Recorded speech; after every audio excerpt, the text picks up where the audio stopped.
இது தெரிஞ்சா நீங்க லைஃப்ல எங்கேயோ போயிடலாம். ஒன்று, கண்காணிப்பு திறன், அப்சர்வேஷன் ஸ்கில்ஸ்.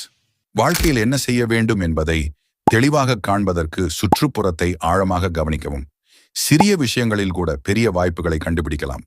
இரண்டாவது, தெளிவான இலக்கு, கிளியர் கோல்ஸ். உங்கள் வாழ்க்கையின் முக்கிய இலக்குகளை துல்லியமாக தீர்மானிக்கவும். குறிக்கோளில் தெளிவு இருந்தால் அதனை அடைய திட்டமிடலாம். மூன்றாவது, சிறிய முன்னேற்றங்கள், ஸ்மால் ப்ராக்ரஸ். பெரிய கனவுகளை அடைய தினமும் சிறிய செயல்களால் முன்னேறுங்கள். படிப்படி முறையில் செயல்படுவது நீண்ட கால வெற்றிக்கு வழிவகுக்கும். நான்காவது, சந்தர்ப்பங்களை பயன்படுத்தல், சீசிங் ஆப்பர்ச்சுனிட்டிஸ். கிடைக்கும் சந்தர்ப்பங்களை உடனே பயன்படுத்த கற்றுக்கொள்ளுங்கள். உங்கள் பயம் அல்லது சந்தேகங்களை விட உங்கள் முயற்சிகள் முக்கியம். ஐந்தாவது, தொடர்ச்சியான சுய மேம்பாடு, கண்டினியூஸ் செல்ஃப் இம்ப்ரூவ்மெண்ட்.